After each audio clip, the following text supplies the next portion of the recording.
Boa noite a todos, sejam todos bem-vindos a este momento de oração. Que a doce paz do nosso querido e amado Mestre esteja hoje e sempre com todos. Gratidão a Deus, gratidão a Jesus e a espiritualidade amiga por este momento de oração, cada um em seus lares, mas estamos ligados uns aos outros através dos nossos melhores pensamentos, dos nossos melhores sentimentos, e que assim seja sempre. Para dar início ao Evangelho de hoje, vou fazer a prece da fraternidade.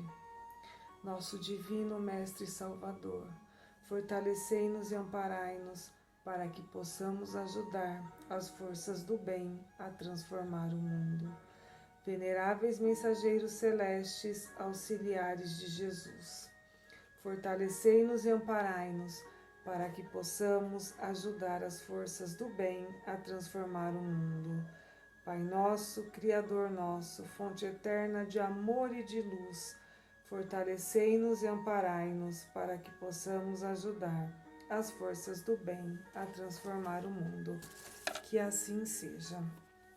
E a leitura de hoje é do capítulo 8. Bem-aventurados os que têm puro o coração. Pecado por pensamento. Adultério. Ouvistes o que foi dito aos antigos: não cometereis adultério. Eu, porém, vos digo que aquele que houver olhado uma mulher com mau desejo para com ela, já em seu coração cometeu adultério. Mateus capítulo 5, versículos 27 e 28. A palavra adultério não deve ser aqui entendida no sentido exclusivo da acepção que lhe é própria, mas num sentido mais geral. Muitas vezes, Jesus a empregou por extensão para designar o mal, o pecado, todo e qualquer pensamento mau, como, por exemplo, nesta passagem. Esta passagem que vai citar está em Marcos, capítulo 8, versículo 38. Então vamos à passagem. Porque se alguém se envergonhar de mim e das minhas palavras, dentre esta raça adúltera e pecadora, o Filho do Homem também se envergonhará dele, quando vier acompanhado dos santos anjos na glória de seu Pai.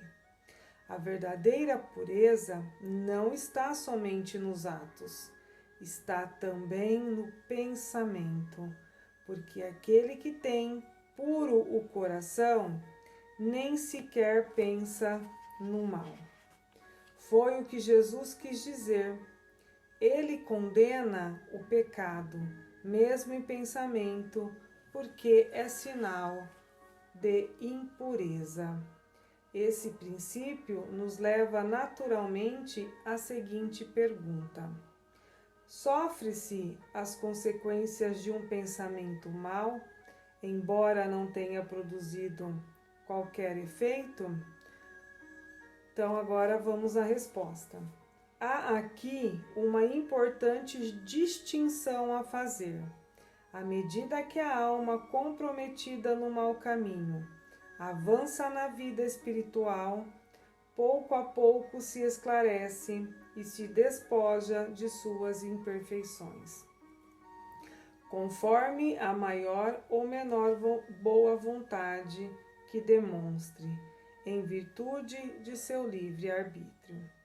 Todo pensamento mau resulta, pois, da imperfeição da alma, mas de acordo com o desejo que alimenta de depurar-se, mesmo esse mau pensamento se torna para ela uma ocasião de adiantar-se, porque o repele com energia. É indício de esforço para apagar uma mancha. Não cederá caso se apresente ocasião de satisfazer um mau desejo. Depois que haja resistido, sentir-se-á mais forte e contente com a sua vitória. Os nossos pensamentos, eles, quando prestado atenção em cada um deles, eles nos auxiliam a entender o que precisamos melhorar em nós, E busquemos sempre o Evangelho para nos apoiar, Quando surgir um pensamento ruim, quando surgir, seja esse pensamento de vingança, seja esse pensamento de ódio, devemos ficar atentos a tudo isso, E nos apoiarmos nos ensinamentos de Cristo e buscarmos modificar este pensamento, por pensamentos mais elevados. Então, quando nós temos essa consciência da mudança, e nos esforçamos para isso, com certeza estamos caminhando em direção a Jesus. Aquela que, ao contrário, não tomou boas resoluções, procura ocasião de praticar o mau ato, e se não o fizer, não é por efeito de sua vontade, mas por falta de oportunidade. É, pois, tão culpada quanto seria se o cometesse. Afinal, nós temos o nosso livre arbítrio e nós já temos o conhecimento dos ensinamentos de Jesus. Então, devemos prestar atenção em cada pensamento, em cada sentimento nossos, É a partir deste autoconhecimento que começamos então a traçar a reforma íntima, que nada mais é que a mudança em nós, a transformação do mal para o bem. Em resumo, naquele que nem concebe a ideia do mal, já há progresso realizado. Naquele em que surge essa ideia, mas a repele, há progresso em vias de realizar-se. Naquele, finalmente, que pensa no mal e nele se compraz, o mal ainda existe em toda a sua plenitude. O trabalho está feito, que é o primeiro, onde ele já não concebe, ele já não tem mais, ideias maldosas. No outro está por fazer-se, quando ele se refere àquele que as ideias maldosas ainda surgem, mas ele já tem uma noção de que não deve sentir, E se esforça nesse caminho de mudança. No outro está por fazer-se, Aquele que sente e coloca em prática, os seus desejos ainda inferiores. Deus, que é justo, leva em conta todas essas gradações na responsabilidade dos atos e dos pensamentos do homem. Então, que possamos refletir nesta lição. Cada um sabe o que se passa dentro do seu íntimo, em relação ao seu ser. Nós conhecemos uns aos outros, na maioria das vezes, superficialmente. mas aquilo que vai no íntimo de cada um, só Deus e cada um sabe.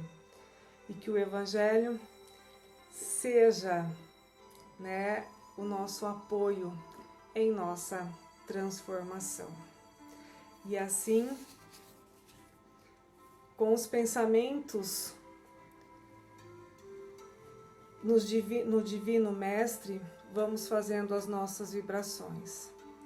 Pedimos, Pai amado, Jesus nosso Mestre, bênçãos ao planeta Terra e a toda a humanidade.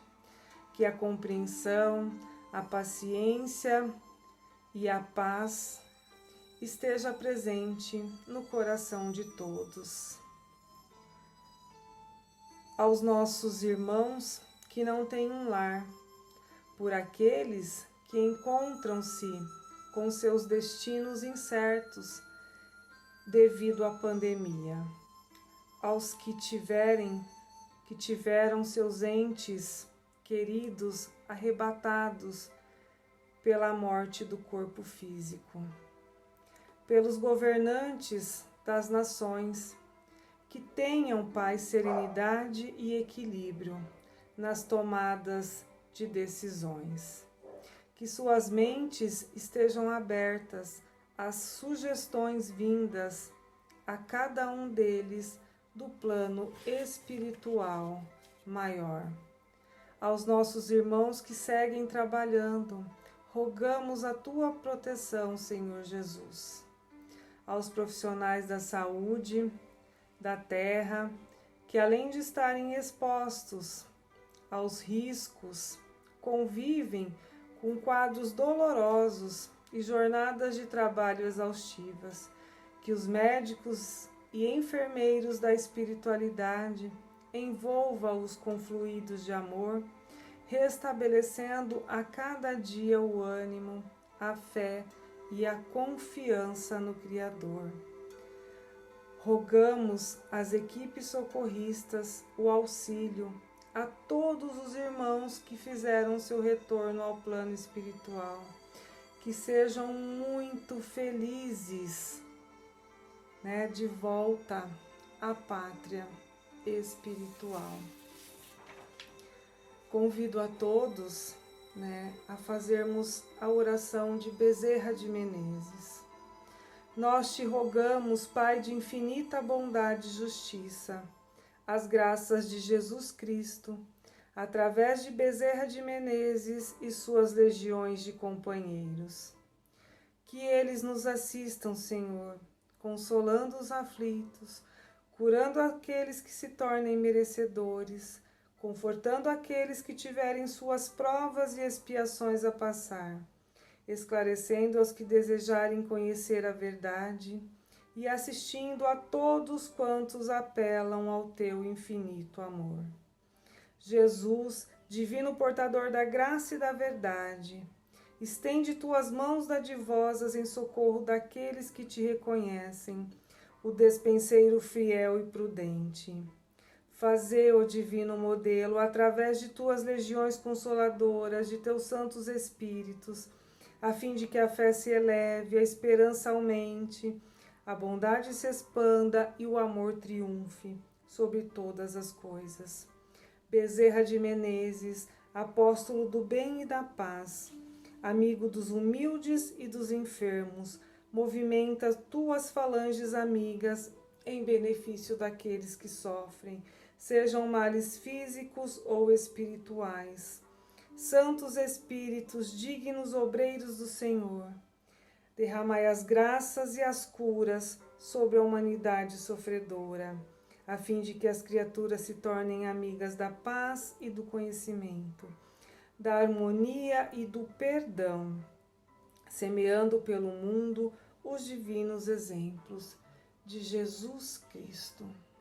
Pai nosso que estais nos céus, santificado seja o vosso nome, venha a nós o vosso reino, seja feita a tua vontade, assim na terra como no céu. O pão nosso de cada dia nos dai hoje, Senhor. Perdoai as nossas dívidas, assim como nós perdoamos aos nossos devedores. e não nos deixeis cair em tentação, mas livrai-nos, Pai, de todo o mal, porque teu é o reino, o poder e a glória para sempre. Que assim seja, Senhor. Graças a Deus. Até a próxima, irmãos.